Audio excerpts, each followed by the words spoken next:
everyone, I'm Jody Hand, Mrs. Hand Painted, and in today's video I'm going to be bringing you the first of 4 watercolor landscape postcards that you can follow along with me. The supplies I'm using in this video do feature some handmade watercolors that I have available in my Etsy shop if you're interested in those.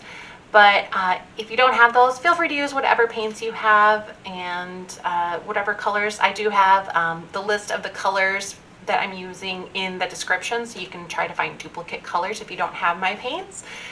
This is the painting that we're going to be doing on this video. It's a monochromatic landscape, and you can just choose any color you really want to do this, because we're just going to practice layering and doing different layers in watercolor to build up on top of. So pick whatever color you want, do green, blue, purple, it doesn't matter. This is mostly just an exercise in practicing layering techniques for landscapes. So grab your paintbrushes and your paint and join me in this tutorial.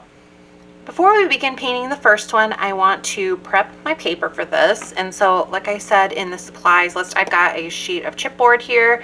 It's just a backing board for prints. Usually when you buy paper, they have a piece of chipboard at the back of the paper pack or the pad, and if you have an extra one of those, I would just grab that to tape your paper down, or if you have any like a painting board or something, go ahead and use anything that you have to attach it to, or you could always tape it down to your desk, but I just prefer to be able to like tilt my painting as I'm going and not have it be stationary, so taping it down to something is a nice way to do that. So I'm just using washi tape because it has a nice low tack, but it holds it down enough while we're painting, so if you are saturating your entire paper like we are doing here, then it won't wrinkle or buckle while you're painting. So I'm just kind of trying to get an even margin around this, so I'll have a nice white border around my painting when I'm done. If you are wanting to go out to an edge and you don't want to have a border on your paper, I would recommend purchasing a watercolor block where all of the paper is already glued down around all 4 sides for you. So that's something you can find. I know several brands offer 4x6 size of their paper on blocks as well. So just gonna fold over those extra edges there. Okay, so now I am ready to start my first piece. And for this first one, we're going to do a monochromatic mountain scene. And we're going to go ahead and just practice layers. So you can pick any color you want. I am just going to go ahead and do the Ricart's blue, which is that gray blue. And I want to basically layer this up. And I'm just going to keep adding more layers as I go to make this darker and darker as I go down. I'm just going to get a bunch of this already on my palette. And I'm using my wash brush here for this.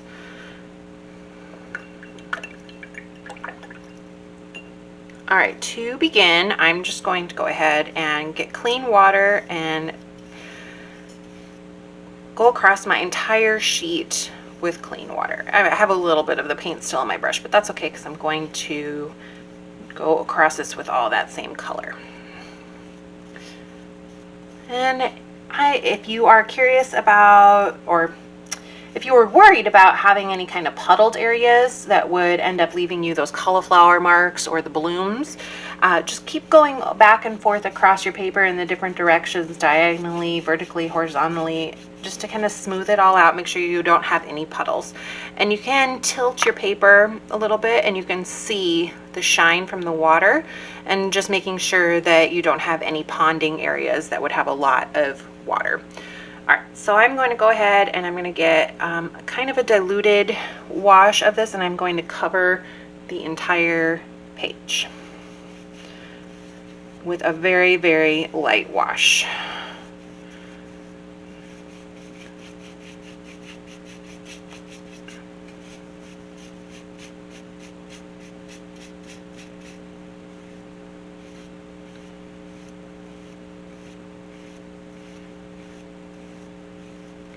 All right, that will give us a nice base to work on.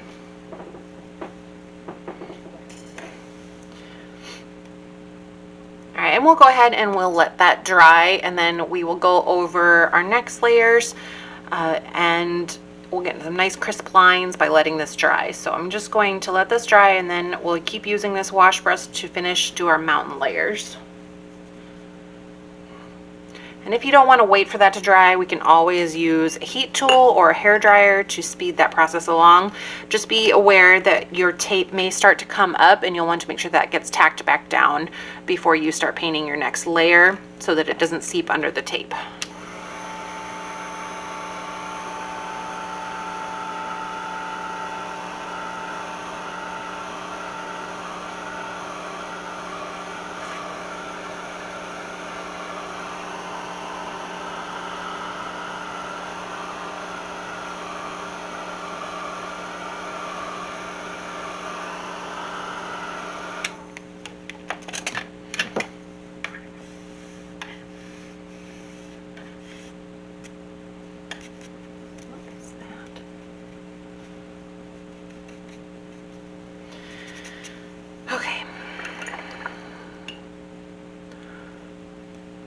All right, we'll go ahead with our next layer. I'm going to keep using that same color, and we're just going to get stronger and stronger dilutions of this as we go. So if you want to add more water to your mix on your palette to achieve that, or just keep adding more and more layers, that is fine too. So here we're just going to do different mountainy shapes as we go across. They can just be kind of bumpy angles.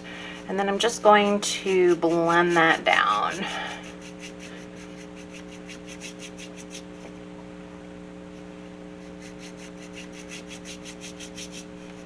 I'm just going back and forth sweeping. At this point, you don't want to do any vertical strokes because it will change the look of your mountain edge, and you might go over the top. So this way we'll keep some nice crisp lines. And if it's not as dark on certain layers as you want, you can always just go back over after it dries and add another layer. All right, so we'll dry that one, and then we'll do the next.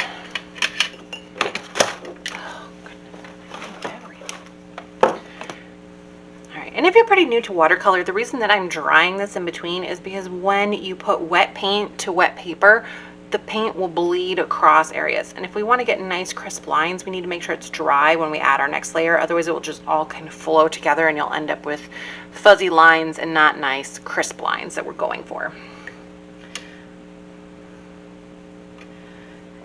All right, and if you want to add a little bit more of your paint to each layer on your palette as we go, that way you're having less of a water to paint ratio, you can go ahead and just pick up more paint and add it to your mix on your palette as you go. So the next layer, I'm just going to go a little bit further down, and I've got a little bit more concentration on my pigment here of my paint, and just kind of make some different line designs, and it can kind of mimic that, and then I'll just carry that down until I don't have any paint left on my brush. So there we go. We'll dry that layer.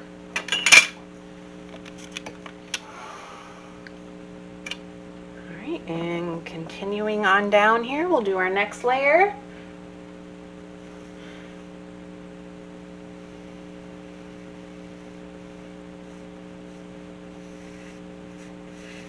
And I'll just blend that on down again.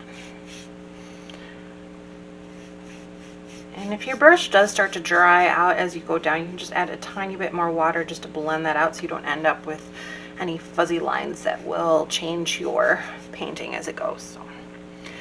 And I really, really love this mixture of ultramarine and burnt sienna because you do get this little bit of granulation texture in your paint, which gives it a little bit more interest as it dries. You can kind of see how it looks like a little bit textured, almost like a very marbling effect. It's really pretty as those two colors mix apart. All right, and I'm just going to quick dry that a little bit more. And we'll keep going. We'll just add a little more paint back to our brush. Now this one, and I kind of had my hills flowing more on the left side, so I'm going to bring my point of my hill back over onto the right, just make a little more visual interest here.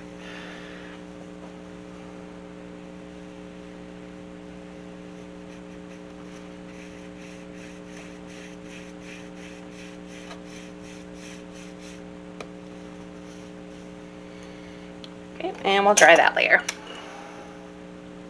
All right, and I think we'll do maybe just one more layer, and I think it will be pretty completed to go about midway down here.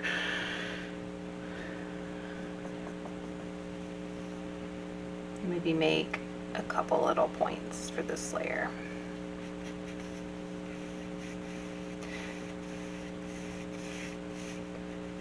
And this bottom layer here, I might go over a second time. So I'll dry that and then go back over it one more time just to make sure that that's nice and dark on the bottom.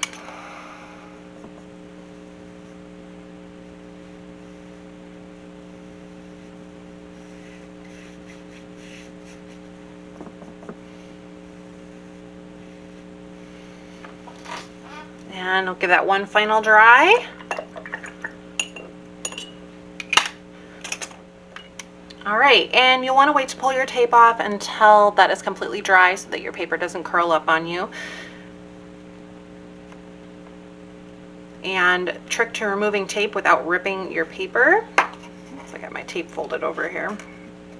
Just make sure you're pulling away from your paper at an angle. Look at that nice crisp white border we've got.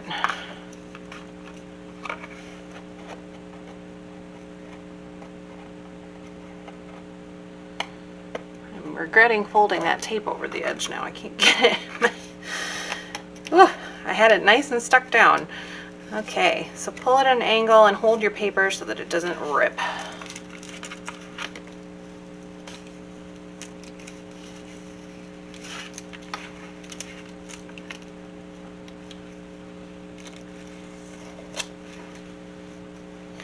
Oh, that turned out so pretty.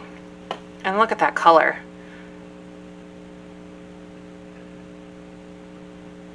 That's such a simple little landscape. And if you wanted to do multiple at a time, this would be a nice one. You could put 4 or 5 or 6 postcards on a sheet of cardboard and go ahead and do each layer one at a time, and you can make a whole series of cards at the same time.